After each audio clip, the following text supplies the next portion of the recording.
할렐루야. 오늘도 요한계시록 14장 14절부터 20절의 말씀을 통해서 하나님의 음성을 듣는 복된 시간 되시길 축복합니다.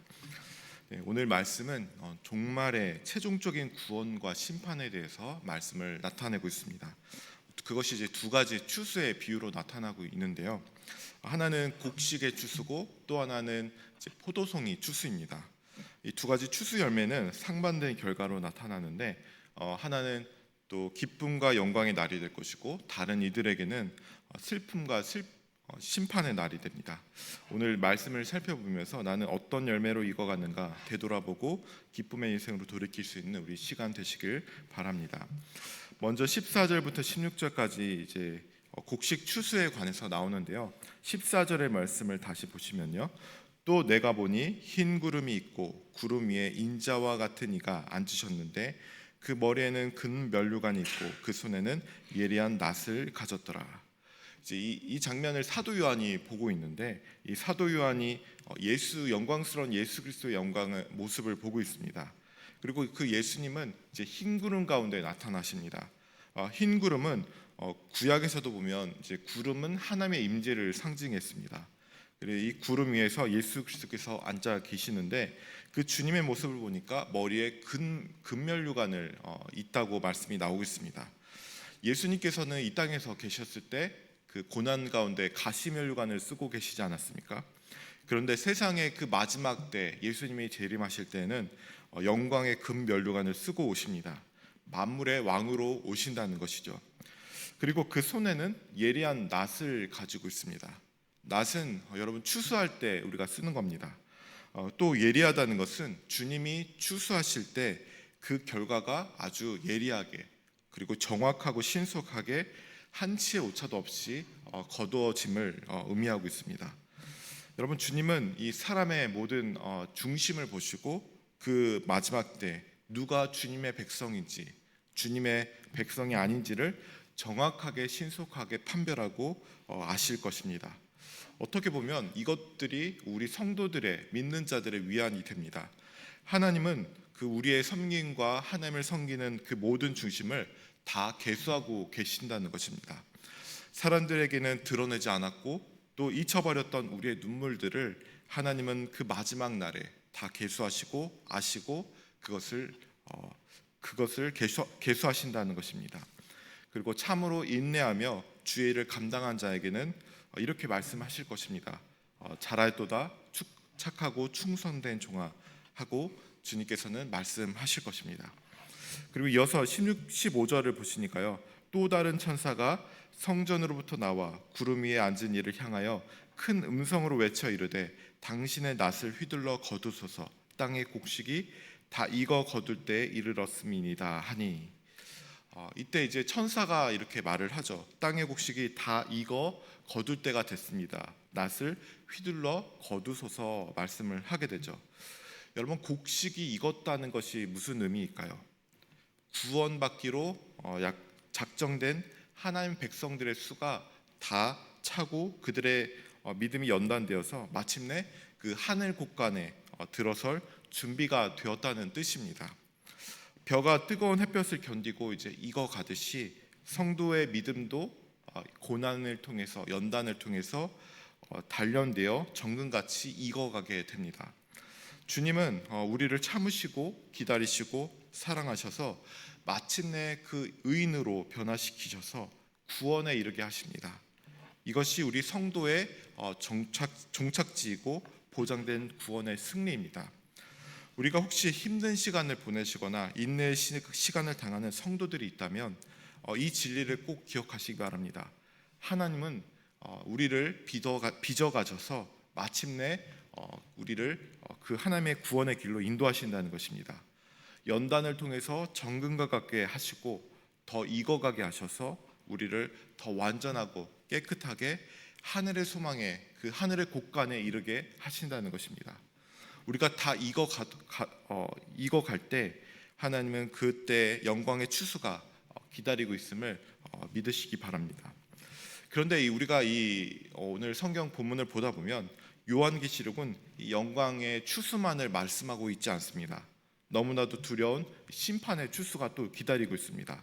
18절에 보시면요, 또 불을 다스리는 다른 천사가 제단으로부터 나와 예리한 낫 가진 자를 향하여 큰 음성으로 불러 이르되 내 예리한 낫을 휘둘러 땅에 포도송이를 거두라. 그 포도가 익었느니라 하더라. 앞서서는 이 곡식의 추수, 구원된 백성들의 추수를 말했다면 이번에는 포도송이를 말하고 있습니다. 성경에서는 이 포도송이가 이제 이스라엘이나 교회를 상징하지만 여기서 땅의 포도송이는 하나님을 대적하고 끝까지 회개하지 않는 사람들을 상징하고 있습니다. 여기서도 아까와 마찬가지로 포도송이가 익어갔다라는 표현을 하고 있습니다. 이것은 이제 기한이 또 다 찼다는 의미로 죄가 머리 끝까지 이르렀고 이제 심판의 때가 이르렀음을 말씀하고 있습니다. 이때 이제 다 익어서 거두어진 포도송이들은 진노의 포도주 틀에 던져집니다. 그 포도가 수확되면은 큰 돌로 만든 틀에 넣고 사람들이 발로 밟아서 그 즙을 내게 됩니다. 그리고 포도송이들이 다 으깨지면서 붉은 즙이 되어서 흘러나오는 장면을 한번 생각해 보시기 바랍니다. 그런 모습을 생각하면서 20절에 보니까요, 성 밖에서 그 틀이 밟히니 틀에서 피가 나서 마을 굴레까지 닿았고 1600 스타디온에 퍼졌더라. 이제 이게 심판입니다. 심판이 어디서 행해지냐면 성 밖에서 행해지게 됩니다. 예루살렘 그 성 안에 구원받은 하나님의 백성들은 거룩한 그 안에 성 안에 거하게 되고 거기로부터 분리된 성 밖의 사람들은 심판을 받게 됩니다. 그리고 이제 잔혹한 장면을 보게 되는데요, 그 포도즙이 이제 피가 되어서 나타나게 됩니다. 그리고 이제 그 피가 흘러내리는데 그 피가 말 굴레까지, 그러니까 그 말 입에 그 채우는 제갈 그 높이까지 피가 차 올랐다라는 말입니다. 그리고 또 보니까 그 피가 1600 스타디온, 1600 스타디온은 그 약 한 300km 정도라고 합니다. 그러니까 그 300km를 거쳐서 피가 그 말 높이에까지 이렇게 찼다라고 합니다. 그러니까 이 규모가 굉장히 컸다라는 것을 우리가 볼 수 있습니다. 그러니까 꼭 굳이 이제 300km의 그렇게 정확한 수치로 규모를 뜻하는 것이 아니라 상징적인 것이죠. 이 심판이 모든 악인에게 예외 없이 철저하게 내릴 것이다. 죄의 대가가 분명할 것이다라는 영적 메시지가 우리에게 발견할 수 있습니다. 그래서 이 심판을 보면서 우리는 다시 한번 경각심을 가지게 됩니다. 우리가 이 복과 구원에 대한 확신을 가지면서 자꾸 이 구원에 대한 확신만 가지는 것도 우리가 죄를 가볍게 여기는 경우가 될 수가 있습니다. 하나님은 분명히 용서하시고 또 사랑의 하나님이시지만 또 참 사랑에는 이 눈물과 그 회개가 있음을 우리가 봐야 됩니다. 이 우리가 양면성을 봐야 됩니다. 우리가 복음의 강경만 가지고 있다가는 강조하다 보다 보면 그에 대한 죄와 해결을 약하게 생각하는 경우가 있습니다. 그럴 때 우리가 참된 복음을 알지 못하게 됩니다. 그래서 바울이 그 로마서를 전할 때 로마에 있는 사람들에게 그 서신을 기록할 때 1장부터 어떤 말씀을 합니까? 1장에서 죄의 실상과 죄의 그런 증상 아래에 있는 유대인과 이방인들 온 인류의 죄들을 그렇게 나열해서 기록하게 됩니다. 그래서 이 죄에 대해서 우리가 어떻게 구원받아야 되나, 죄의 형벌에서 어떻게 살아남을 수 있는가, 먼저 이것을 기록하게 됩니다. 이런 의문이 가득 찰 때 비로소 바울은 죄의 문제를 해결할 수 있는 바로 복음, 그리스도를 선포하게 됩니다. 용서받을 수 없는 죄인임을 깨닫고 그로부터 자유케 하신 그리스도의 은혜를 경험할 때 우리가 온전한 복음을 알게 되고 단단한 그리스도인이 되게 되는 것입니다. 우리가 죄인이지만 그 모든 것을 덮는 은혜를 우리가 경험할 때 우리가 늘 양면을 경험하면서 깨어있는 그리스도인이 되어야 되는 것입니다. 우리가 오늘 말씀을 보면 이 두 가지 마지막 날의 두 종류의 추수를 살펴봤습니다. 우리 모두는 이 땅의 모든 살아온 사람들은 둘 중 하나의 열매로 익어가고 있다는 사실입니다. 여러분, 우리는 이 순간에도 익어가고 있습니다. 우리는 어떤 열매로 익어가고 있습니까? 분명한 것은 마지막 추수의 날은 분명히 옵니다. 우리가 어떤 지위, 어떤 역할을 했는지는 중요치 않습니다. 내가 어떤 열매로 익어가는가 하는 것입니다. 오늘 우리는 주님 안에서 무한한 기회를 갖고 살아가고 있습니다. 이 시간 우리가 돌아보면서 주님 앞에 우리의 삶을 내어드리면서 고백하실 수 있기를 바랍니다.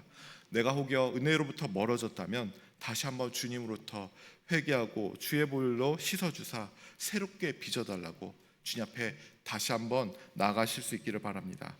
그래서 마지막 때 주님으로부터 칭찬받고 또 아름다운 열매로 맺는 복된 우리 모든 성도들 되시기를 간절히 축원합니다. 기도하겠습니다. 하나님 아버지, 마지막 추수의 말씀을 통해서 저희의 삶을 돌아보게 하시니 감사합니다.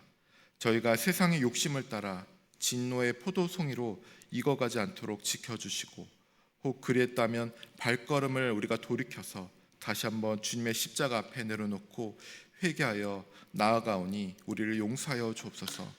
날마다 주님의 빛 아래 거하며 우리가 주님의 세상에 주님이 기뻐하시는 생명의 알곡으로 익어갈 수 있도록 인도하여 주옵소서. 그래야 마지막 그날 두려움이 아닌 기쁨으로 주님을 맞이하는 저희 모두가 되게 하여 주옵소서. 감사하며 예수 이름으로 기도합니다. 아멘. 하늘에 계신